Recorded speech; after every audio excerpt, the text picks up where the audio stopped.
നമ്മുടെ ഉറക്കം കളയുന്ന കൊതുകിനെ ഉപയോഗിച്ച് വരുമാന മാർഗം ഉണ്ടാക്കിയെടുത്താലോ? കൊതുകുകളെ ജീവനോടെയോ കൊന്നോ പിടിച്ചു നൽകുന്നവർക്കാണ് പാരിതോഷികം ലഭിക്കുക. ഫിലിപ്പീൻസിലെ ഒരു നഗരത്തിലാണ് കൊതുകിനെ പിടിച്ചു നൽകുന്ന പൗരന്മാർക്ക് പണം നൽകുന്നത്. ജനങ്ങളുടെ നല്ലതിനു വേണ്ടിയാണ് ഇത്തരമൊരു പ്രവൃത്തി ചെയ്യുന്നതെന്നാണ് അധികൃതർ പറയുന്നത്.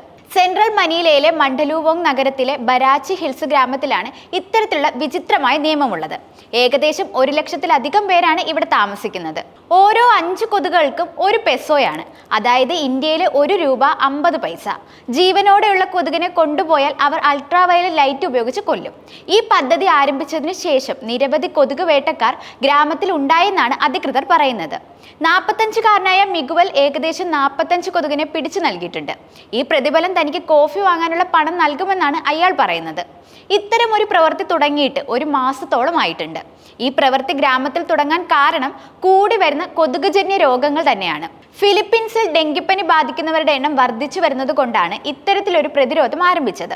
ഈ വർഷം ഇതുവരെ 10 പേരാണ് കൊതുകുജന്യ രോഗങ്ങൾ ബാധിച്ച് മരിച്ചത്. അതിൽ കൂടുതലും കുട്ടികളാണെന്ന് അധികൃതർ വ്യക്തമാക്കുന്നുണ്ട്.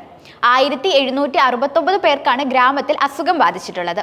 മാരകമായ അണുബാധ പല പ്രദേശത്തും കൂടി വരികയാണ്. ഫെബ്രുവരി 1 വരെ ഫിലിപ്പീൻസിൽ 28,234 ഡെങ്കിപ്പനി കേസുകൾ റിപ്പോർട്ട് ചെയ്തിട്ടുണ്ട്. കഴിഞ്ഞ വർഷത്തെ അപേക്ഷിച്ച് ഇത് 40% കൂടുതലാണ്. രോഗം തടയാനും കൊതുകിനെ നശിപ്പിക്കാനുമാണ് ഈ പദ്ധതി കൊണ്ടുവന്നതെന്നാണ് ഗ്രാമത്തലവൻ സെന്നാർ പറയുന്നത്. കൊതുകിനെ പിടിച്ചു നൽകിയാൽ പണം ലഭിക്കുമെന്നുള്ളതിനാൽ ചിലർ വീട്ടിൽ കൊതുകിനെ വളർത്തി വിൽക്കുന്നവരുമുണ്ട്.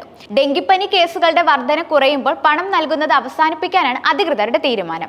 ഫിലിപ്പീൻസിലെ മറ്റൊരു ഗ്രാമത്തിൽ കൊതുകിന്റെ വർധന കുറയ്ക്കാൻ തവളകളെ വളർത്താൻ ആരംഭിച്ചിരുന്നു. ചുറ്റുപാടുകൾ വൃത്തിയായി സൂക്ഷിക്കാനും വെള്ളം തങ്ങി നിൽക്കാൻ അനുവദിക്കരുതെന്നും അധികൃതർ ജനങ്ങൾക്ക് നിർദ്ദേശം നൽകിയിട്ടുമുണ്ട്.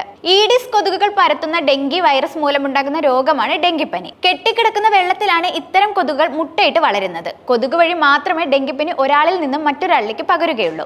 ഈഡിസ് കൊതുകിന്റെ സഞ്ചാര ദൂരം ചെറുതാണ്. അതിനാൽ വീടും സ്ഥാപനങ്ങളും പരിസരങ്ങളും കൊതുക് മുക്തമാക്കുന്നത് ഡെങ്കിപ്പനി തടയാൻ സഹായിക്കുകയും ചെയ്യും. ശക്തമായ വയറുവേദന, നീണ്ടു നിൽക്കുന്ന ഛർദി, കഠിനമായ ക്ഷീണം, തൊലിപ്പുറത്തും മോണകളിലുമുള്ള ചുവന്ന പാടുകളോ രക്തസ്രാവമോ സന്ധിവേദന എന്നിവയുമാണ് ഇതിന്റെ ലക്ഷണങ്ങൾ.